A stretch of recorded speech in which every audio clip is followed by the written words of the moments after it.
एक वो भी दिवाली थी, एक ये भी दिवाली है, उजड़ा हुआ गुलशन है, रोता हुआ माली है।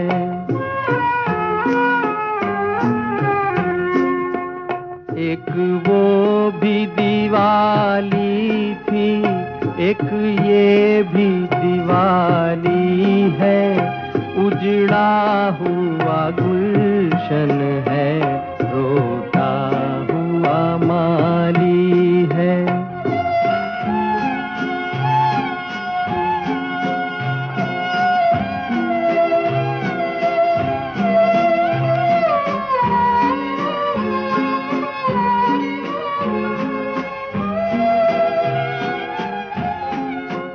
बाहर तो उजाला है मगर दिल में अंधेरा, समझो न इसे रात ये है गम का सवेरा।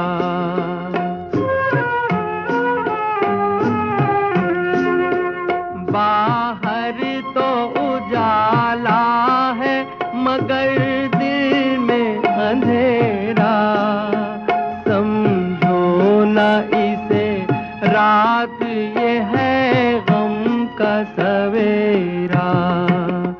क्या दीप जलाए हम, तकदीर ही काली है, उजड़ा हुआ गुलशन है, रोता हुआ माली है।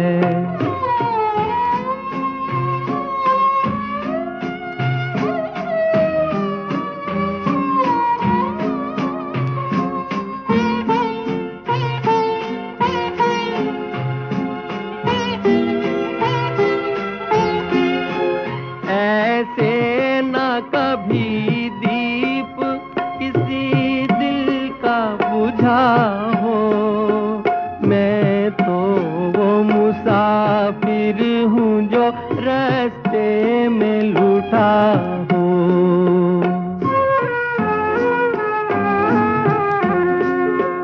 ऐसे न कभी दीप किसी दिल का बुझा हो, मैं तो वो मुसाफिर हूँ जो रास्ते में लुटा हो। ऐ मौत तू ही आजा, दिल तेरा सवाली है, उजड़ा हुआ गुलशन है, रोता हुआ माली है। बच्चे कंपनी तयार होते। महाराष्ट्र अंधश्रद्धा निर्मूलन समिती आणि राज्य सरकार येत्या दिवाळीला संपूर्ण राज्यात फटाके मुक्त दिवाळी अभियान राबवणार आहे। फटाक्यांवर पैसे खर्च करण्याऐवजी त्याचा वापर शालेय साहित्याच्या खरेदीसाठी करण्याचं आवाहन करण्यात येत आहे। नगर जिल्ह्यातल्या संगमनेरमध्ये या अभियानाची सुरुवात झाली। दिवाळीचा आनंद घेण्याचे अनेक मार्ग आहेत, फटाके हा एक त्यातला मार्ग आहे। त्या होणारा जो खर्च आहे अतिरेक त्यातला आहे, तो जर अतिरेक टाळू शकलो, अनेक मर्यादित स्वरूप त्याला आणू शकतो, तर अनेक गोष्टीचं साध्य त्यामधून होऊ शकतं। राज्यातल्या विद्यार्थ्यांचं प्रबोधन करून त्याद्वारे 20 कोटी रुपयांची बचत करण्याचा अभियानाचा मानस आहे। लहानग्यांना याचं महत्त्व पटवण्यासाठी सचिन तेंडुलकर, अभिनेता नाना पाटेकर, समाजसेवक प्रकाश आमटे, अर्थतज्ञ नरेंद्र जाधव या मोठ्या व्यक्तींचे संदेश त्यांच्यापर्यंत पोहोचवला जाणार आहे। कुठलीही सक्ती न करता विद्यार्थ्यांना स्वयंस्फूर्तीनं यात सामील करून घेण्याचा हा प्रयत्न आहे। मुलांमध्ये ही जाणीव निर्माण व्हावी की हा जो पैशांचा धूर आहे हा विनाकारण आहे। त्या होणाऱ्या बचतीमधून मुलांनी खेळाचं साहित्य असेल, किल्ल्याचं साहित्य असेल, किंवा वैज्ञानिक खेळणी असेल, काहीतरी त्यातून क्रिएटिव्ह निर्माण होईल, क्रिएटिव्ह निर्माण करता येईल असं साहित्य विकत घ्यावं. विद्यार्थ्यांनाही याचं महत्त्व पटू लागलंय, त्यामुळेच ते या अभियानाला चांगला प्रतिसाद देत आहेत. मला फटाके फोडायला खूप आवडते. ते आत्ताच ते सांगितलं, त्यामुळे मी आता प्रयत्न करेल की माझ्याकडून फटाके न फोडले जाईल. राज्यव्यापी अभियानाची सुरुवात शालेय शिक्षण मंत्री बाळासाहेब थोरात आणि नरेंद्र दाभोळकर यांच्या उपस्थितीत संगमनेरमधून करण्यात आली. राज्यात दरवर्षी जवळपास 400 कोटींचे फटाके दिवाळी सणाच्या वेळेस वाजवले जातात आणि यामुळे मोठ्या प्रमाणात ध्वनी प्रदूषण तसंच वायू प्रदूषण होतं.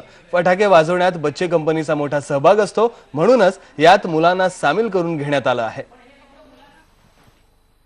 अतिशय चांगला विधायक हार्दिक शैक्षणिक प्रतिसाद या मोहिमेला मिळतोय आणि त्याचं आणखी एक वेगळं महत्त्व आहे की शासनाची अनुकूलता आणि आमच्यासारख्या जनआंदोलन यांच्या सहकार्यातनं जर समाज पुढे जाणं शक्य होत गेलं तर नेहमीच कुठलंही विधायक परिवर्तन अधिक परिणामकारकपणे घडू शकतं. पण फटाक्यावरचा खर्च टाळावा, त्यामधून एक तर पर्यावरणाची हानी टळणारच आहे, परंतु त्या व्यतिरिक्त सुद्धा होणारा विनाकारण खर्च टळणार आहे, मुलांना होणाऱ्या दुखापती टळणार आहे आणि आरोग्याचं होणारं नुकसान सुद्धा त्यामुळं टळणार आहे.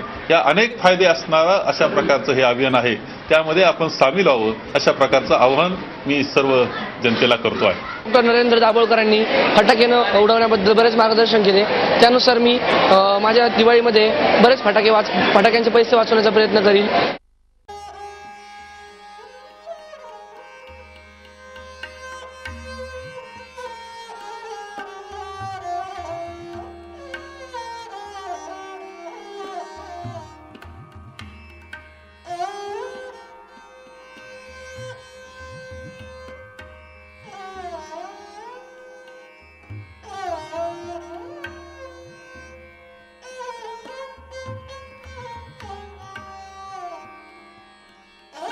पुण्यातल्या अहिल्यादेवी शाळेतल्या मुली मात्र त्याला अपवाद ठरल्या आहेत. यंदाच्या दिवाळीमध्ये फटाक्यांच्या पैशांची बचत करून अनेक निराधारांना मदत करण्याची शपथ या मुलींनी घेतली आहे. दिवाळी आणि फटाके असं समीकरण असलं तरी या फटाक्यांनी पर्यावरणाचं मोठ्या प्रमाणावर नुकसान होतंय आणि पैशांचा अपव्यय देखील.